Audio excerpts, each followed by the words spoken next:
Hello, Dust Bunnies! Today we're answering your questions.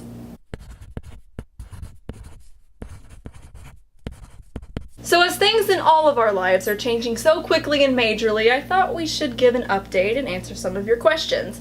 I asked you on Twitter to send us some things, and you delivered! So here we go. First question is, what is your favorite memory of Beth? So do you guys remember when we used to do those picnics and I had to make it look so Instagram pretty? But we had that one picnic during, I think it was midterms, and we were all stressed out beyond belief. And we were all like, this picnic is a terrible idea. We're gonna be miserable, we're gonna be like, why are we doing this? We could be studying, we could be writing papers. And Beth was like, no, it's important to take a break. So we went on this picnic, and Beth just brought out her ukulele, and she just started singing. And we all stopped being worried and busy, and we just sang. And it was one of my favorite picnics ever. What about you? I think... So do you remember when we used to live in the dorm together and we shared a suite? Well, when I couldn't sleep at night, I would roll over and knock on the wall between our rooms. And no matter what day it was, no matter how tired she was, no matter how late it was, she would always roll over and knock back. And it just reminded me that she was always there. The first time I ever saw Beth get angry was in the 3rd grade. It was during recess, and I was trying to recruit everyone to audition for the play that I'd written. And apparently I was being a little too assertive, and Beth overheard some of the boys talking about how annoying I was, and I didn't hear any of this happen, but all that I saw out of the corner of my eye was tiny 3rd grade Beth marching up to these boys, and she said 2 words. You're mean! And then she walked away. Sounds like Beth. The next question is, what inspires you the most? That's a hard question.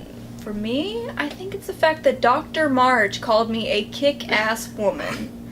I still can't believe that happened. It was pretty much the best day of my life. So I know you're gonna say this is a cop-out, but I'd say it would have to be John. So whenever I'm feeling uninspired, John just comes in and he makes me a nice hot cup of tea and he puts some honey in it and he just sits and talks to me. And that's it. I would have to say what inspires me most is possibilities. Like, the fact that every single person in the world sees the world differently, and my art can portray the world in a way that nobody else's art can. And like, if you would have asked me a few months ago, or 2 years ago if I would ever even leave the country, now I'm gonna be moving to Paris, like, the possibilities are endless. So Amy, in the last video you talked all about your wedding, but you didn't mention your other plans. Right, well, like I said, I will be moving to Paris in, 25 days.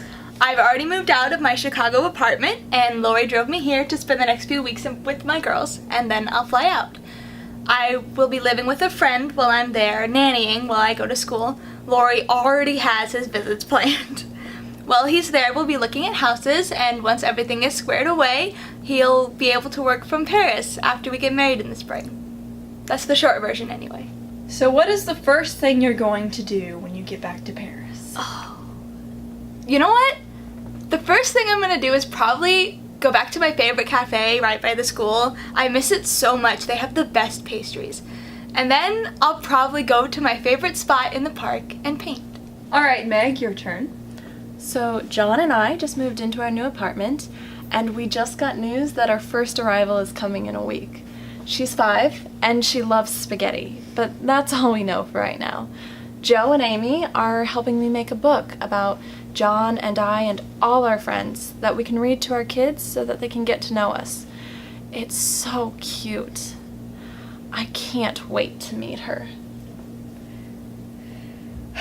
So, someone wants to know how married life is. So, as most of you know, I've wanted to be married for a long time, since I was a child. And now that I am married, it's a little different than I thought it was gonna be. It's wonderful and amazing, but sometimes it's a little bit stressful, and sometimes you accidentally burn dinner, and that's okay. And I still haven't found any recipes that work just for 2 people, so there's that. But now you'll have that little girl, so you have recipes for 3. I can just make spaghetti every night. Perfect. Oh. See you. Somebody asked how Marley is. Oh, yeah. I wish she could have been here to film with us, but she's doing some end-of-year stuff at Orchard Hall. Yeah. She's officially the RD now, so she's a little more busy, but she's loving it. As for me, I accepted Dr. March's offer, and when I'm not preparing lesson plans this summer, I'm going to be in Nicaragua for a month with some other 20-somethings. When I get back, I'll start my position as the assistant professor of theater. Dr. March has finally stopped calling me Josephine, and we're gonna have a film class next year, so things are already looking up. So what's your play about? Actually, I wanted to talk to you guys about this play. We don't have to act it out, do we? No, it's not like anything else I've written. It's about us. What do you mean? I want you both to read it and let me know what you think, but I talked to Dr. March about maybe directing an original work, and she's thrilled, but I don't want to do it if you're uncomfortable with that. I didn't leave anything out. Even Meg's tipsy escapade and the paper erasing incident.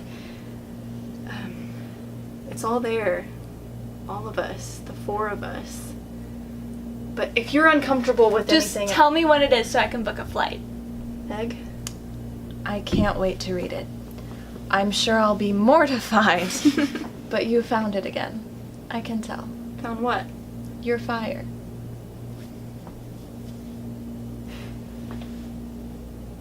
Look at us. We're a Hallmark movie.